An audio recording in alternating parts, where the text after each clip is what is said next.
Late అయింది కొద్దిగా సహకరించండి. గౌరవనీయులు సోదరీమణి మాజీ మంత్రివర్యులు సునీతా లక్ష్మారెడ్డి గారు, మీ అందరి ఆశీస్సులు రాత్రి 10 గంటల సమయంలో ఇంత పెద్ద ఎత్తున ఇంత ఘనమైనటువంటి మీ స్వాగతం చూస్తా ఉంటే ఈయన పక్క మన కాబోయే మెదక్ ఎంపీ వెంకట్రామరెడ్డి గారు పక్కా అయిపోయింది అనిపిస్తా ఉంది.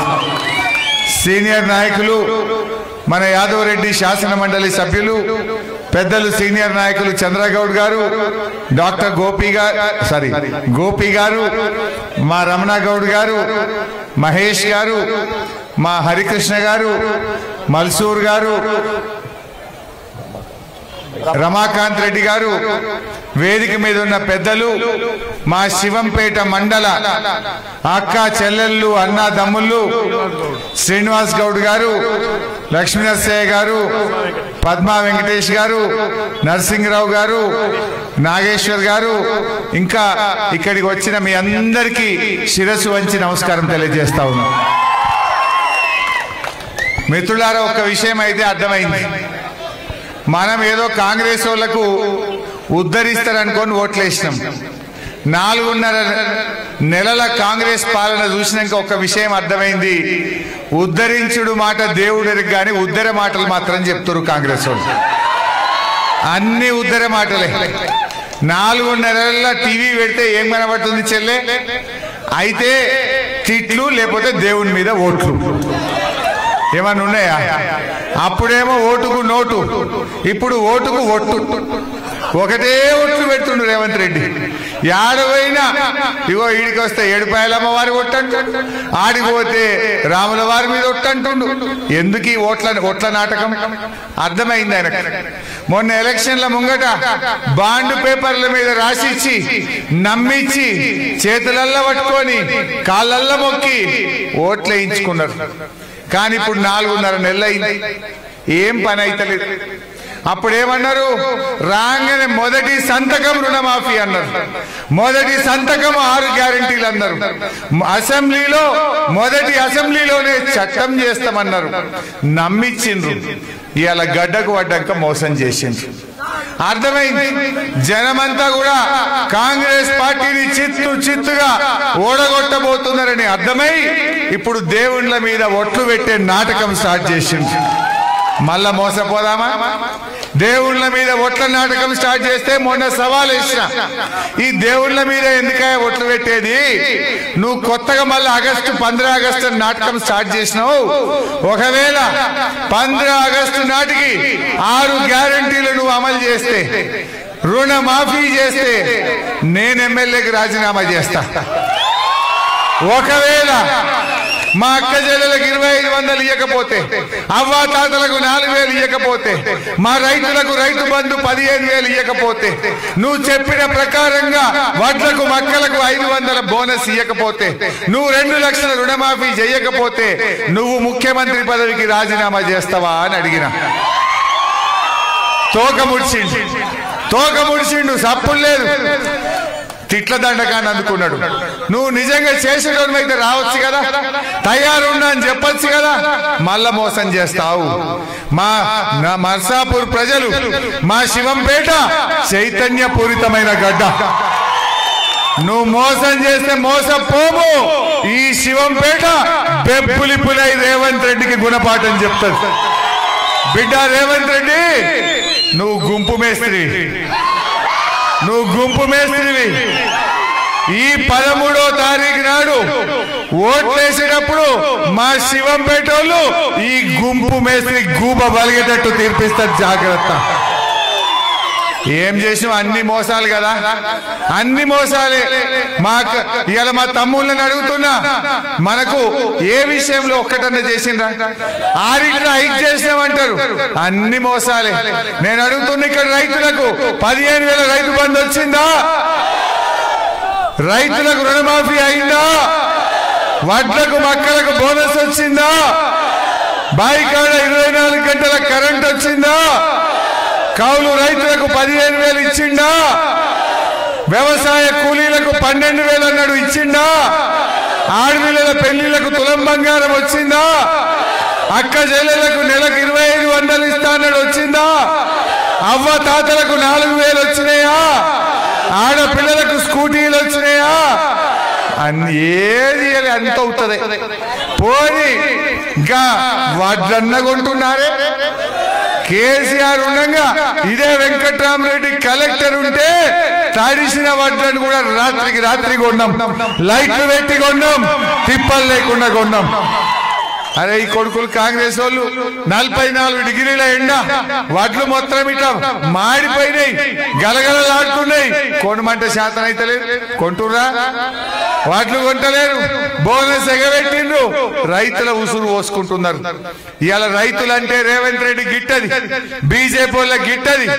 కేసీఆర్ కు రైతులంటే ఆయనకు పంచ ప్రాణాలు. కేసీఆర్ ఎవరు చేసిండ్రు?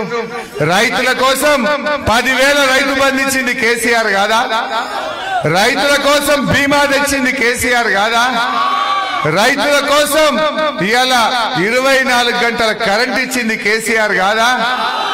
కాంగ్రెస్ వచ్చినాక మళ్ళా మోటార్లు కాలుతున్నాయి. ఎందుకంటే కేసీఆర్ ఉన్నప్పుడు మోటార్లు కాలినాయా?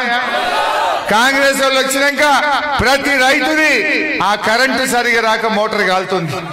కాలినప్పుడల్లా 10,000 ఖర్చు అవుతుంది. ఎవరు ఇస్తారు? రేవంత్ రెడ్డి ఇంతకెళ్ళి ఇస్తాడా? ఇలా మోటార్లకు నువ్వు కరెంటు చక్కగా ఇయ్యక ఒక్కొక్క రైతుకు 10,000 రూపాయలు 20,000 రూపాయలు భారం పడ్డది. నువ్వు కరెంటు చక్కగా ఇయ్యవు, వడ్లు చక్కగా కొనవు, రైతు బంధు ఇయ్యవు, రైతు బీమా ఇయ్యవు. ఇలా రైతుల్ని ఆగం పట్టించిన రేవంత్ రెడ్డికి మనం బుద్ధి చెప్పాలనా వద్దా? ఆలోచన చెయ్యండి. ఇలా వడ్లు కొనమంటే ఇందాక సునీతమ్మ గారు అంటున్నారు, నిన్నెవరో రైస్ మిల్ రైతులు పోయింది, సునీతమ్మకు ఫోన్ చేసిండట, సంచికి 4 కిలోలు తీసేయమంటురట, సంచికి 6 కిలోలు తరగంటురట. ఆరా? మరి ఇవాళ మనకు వడ్లు కొనమంటే సంచికి 6 కిలోల తరుగు పెట్టిండు కదా రేవంత్ రెడ్డి. మనము కూడా రేపు ఓట్లలో శివంపేటలో రేపు రేవంత్ రెడ్డి కూడా శివంపేట డబ్బలలో తరుగు పెట్టాలి. బిడ్డ నువ్వు మా వడ్ల సంచికి తరుగు పెడతావు, నీకు ఓట్లలో తరుగు పెడతామని చూపియాలి మనం. గట్లయితేనే ఆయనకు అర్థమవుతుంది. నేను ఒక్క మాట అంటున్నా మా అవ్వ తాతల్ని, అక్క చెల్లెలను, రేపు అసెంబ్లీ స్టార్ట్ అవుతుంది. నేను అసెంబ్లీలో గట్టిగా ఎందుకు ఇయ్యవు మా అవ్వ తాతలకు 4,000 అడగాలనా వద్దా? మా అక్క చెల్లెలకు 2,500 ఎందుకు ఇయ్యమని అడగాలనా వద్దా? మరి అడగాలంటే వెంకట్రామరెడ్డి గారిని మీరు ప్రశ్నించే గొంతును గెలిపియాలి. వెంకట్రామరెడ్డి గెలిస్తే నాకేం బలం ఉంటది? బిడ్డ నువ్వు అవ్వ తాతలకు 4,000 ఎగబెట్టినావు, రైతులకు 15,000 ఎగబెట్టినావు, ఆడోళ్ళకి 2,500 ఎగబెట్టినావు కనుక మా శివంపేట నీకు సురుకు పెట్టిండ్రు. బిడ్డ ఇప్పటికైనా ఇస్తావా అని అడుగుతా. ఎందుకు ఇయ్యవని బల్ల గుద్ది మెడలు వంచి మీకోసం పోరాడతా అని చెప్పి మనం చేస్తా ఉన్నా. తప్పిపోయి కాంగ్రెస్ వాడు గెలిచిండు అనుకో, ఏమంటాడు రేవంత్ రెడ్డి? ఏంటంటే 2 లక్షల రుణమాఫీ ఎగ్గొట్టినా, ముసలోళ్లకు 4,000 ఎగ్గొట్టినా, ఆడోళ్ళకి 2,500 ఎగ్గొట్టినా, రైతులకు నేను 15,000 ఎగ్గొట్టినా, తులం బంగారం ఎగ్గొట్టినా, పిల్లల చదువులకు పైసలు ఇస్తాను ఎగ్గొట్టినా, అయినా నాకే డబ్బలు ఓట్లేసింది హరీష్ రావు. ఏం మాట్లాడతావు అని అన్నాడా? రేపు సునీతమ్మ నేను కొట్లాడద్దా మీకోసం? వాళ్ళ మెడలు వంచద్దా మీకోసం? అంటే వెంకట్రామరెడ్డి గెలిస్తే మాకు బలం వస్తుంది. ఆ బలం మీకోసం పోరాటం, పేగుల దగ్గర తండ్లాడటం అని చెప్పి మనం చేస్తా ఉన్నాం. నడిమిట్లా బీజేపీ మోపైంది. 10 ఏళ్ళు మన గవర్నమెంట్ ఉండే, ఇప్పుడు బీజేపీ వాళ్ళు కూడా ఢిల్లీలో 10 ఏళ్ళు ఉండే. నేను అడుగుతున్నా మా అక్క చెల్లెలను, నేను అడుగుతున్నా మా అన్నదమ్ములను, 10 ఏళ్ళ బీజేపీ గవర్నమెంట్ ఏమన్నా చేసినాదే? ఏమన్నా జరంతా ఏం చేయలేదా? చేసింది భయ్, ఏ జర చేసింది. 350 సిలిండర్ను 1000 రూపాయలు చేయలే, చేసిందా లేదా? 60 రూపాయలకు ఉన్న పెట్రోల్ డీజిల్ ని 100 రూపాయలు చేయలే. జిఎస్టీ పెట్టి పాల మీద, పెరుగు మీద, ఉప్పు మీద, పప్పు మీద గరీబోళ్లకు ధరలు వంచి నడ్డి విధివలేదా బీజేపీ? పెంచిండా లేదా ధరలు? దయచేసి ఆలోచన చేయండి. బీజేపీ అంటే పెద్దోళ్ల పార్టీ, అది పేదోళ్ళం పట్టించుకోదు. దళితులంటే గిట్టది, బీసీలంటే పట్టది. బీజేపీకి అదానీ అంబానీ 2 ఉంటే చాలు. అదాని అంబానీలను ప్రపంచంలోనే కుబేర్లను చేసింది తప్ప గరీబోళ్ళకి చేయలే. నా రైతు రుణమాఫీ అంటే పట్టది, బీసీలకు మంత్రిత్వ శాఖ పెట్టమంటే పెట్టడు, దళితులకు వర్గీకరణ చేయమంటే చెయ్యడు. అది మోసపూరిత పార్టీ. ఒక ఆయన నిలబడ్డాడు బీజేపీకి లీడా, మాటలు ఎక్కువ చేతలు తక్కువ. ఇక మాట్లాడమంటే మైకు ఇక ఎంతసేపు అన్నా మాట్లాడతాడు, చెయ్యమంటే మాత్రం చేతులు రావు. మొన్న దుబ్బాకలో ఏమైంది, గట్టనే ఓసారి బై ఎలక్షన్లు గెలిపించాడు ఆయన నమ్మి. ఓ నేను రైలు తెత్తా, టెక్స్టైల్ పార్కు తెత్తా, ఎడ్లు ఇస్తా, నాగలిస్తా, బండి ఇస్తా అన్నాడు. నమ్మి గెలిపించారు. ఏం చేయలే, 4 ఏళ్లల్లా మడత పట్టి బండకే ఉతికిరు కదా అంటే 54,000 ఓట్లతో కొత్త ప్రభాకర్ రెడ్డిని గెలిపించారు.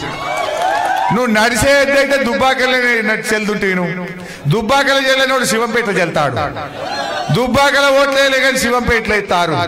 నువ్వు మంచిగా పని చేస్తే దుబ్బాకల్లో గెలిపిస్తురు. దుబ్బాకలు నువ్వు మోసం చేసినవనే నేను బండకేసి కొట్టిరు బిడ్డ. ఈ శివంపేటలో నీ పప్పులు ఉడకాయి. బీజేపీ వాళ్ళు గుర్తు పెట్టుకోవాల్సిన అవసరం ఉంది. ఒకటే ఆలోచించండి, తప్పిపోయి గిట్ట బీజేపీ నమ్మితే నీళ్లు లేని బాయిలో దుక్కినట్టు అవుతుంది. మరి నీళ్లు లేని బాయిలు దుక్కితే ఏమైతుంది, కాల్చేలు ఇరుగుతాయి. అందువల్ల బీజేపీ గిట్ట నమ్మితే నీళ్ళు లేని బాయిలో దుక్కినట్టు అవుతుంది. సునీతమ్మ రాత్రి భవన్లో మీకు అందుబాటులో ఉంటది. మాకు శివంపేటలో బ్రహ్మాండమైన నాయకత్వం ఉన్నది. ఒక్కళ్ళు మించిన వాళ్ళు ఒక్కళ్ళన్నారు. వాళ్ళు మాట్లాడలే కానీ మాట్లాడమంటే మా రమణగౌడ్, చంద్రగౌడ్, మా మల్సూరు ఓ అర్ధగంట దంచుతారు, నాకంటే ఎక్కువ కష్టపడతారు, అందుబాటులో ఉంటారు.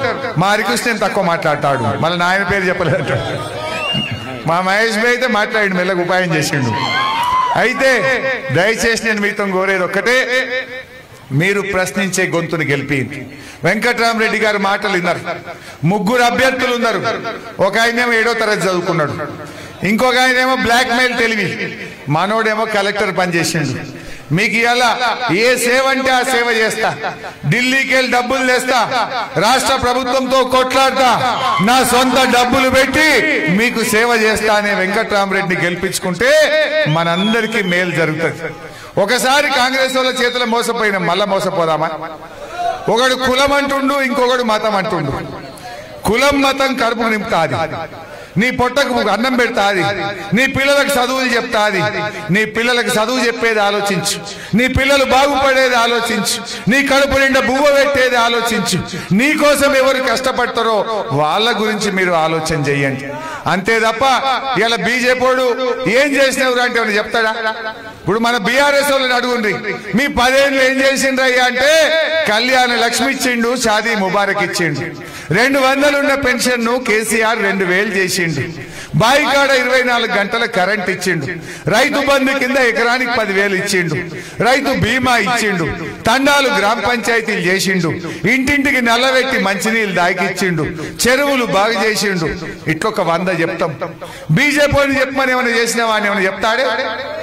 వానికి చెప్పుకోవడానికి పథకాలు లేవు గనక చిత్రపటాలు వంచుతాడు, క్యాలెండర్లు వంచుతాడు. పంచిండా లేదా? బొమ్మలు వంచుతాడు. నేను ఇది చేస్తా అని చెప్పాడు, నేను ఇది చేసిన అని చెప్పే ముఖం లేదు. అందువల్ల తప్పిపోయి బీజేపీ నమ్మకుర్రి. కాంగ్రెస్ వాళ్ళ మీద కోపం వచ్చింది, కాంగ్రెస్ వాళ్ళకి బుద్ధి చెప్పాలనుకున్నారు. కానీ ఆ ఓటు గిట్ట బీజేపీకి వేసింది అనుకో, పేనం మీకెళ్ళి పొయ్యిల పడ్డట్టు అవుతుంది. ఆయన ఆగమైతాం.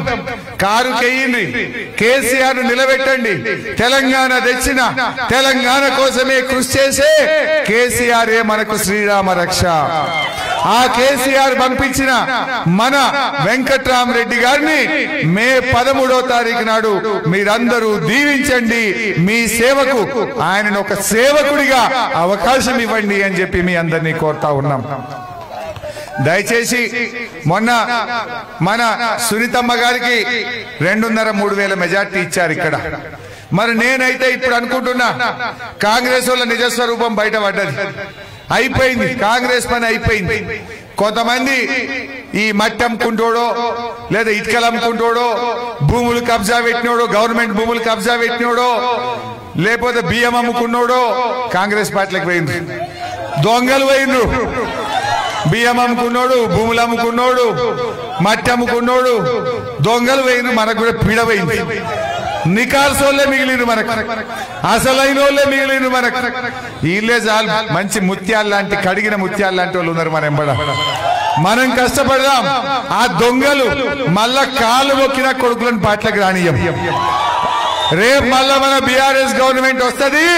వచ్చినాక ఒక్కొక్క సంగతి దొరకబట్టి గక్కిపిస్తా. వాళ్ళ బియ్యం గక్కిస్తా, వాళ్ళ భూములు ఇడిపిస్తా.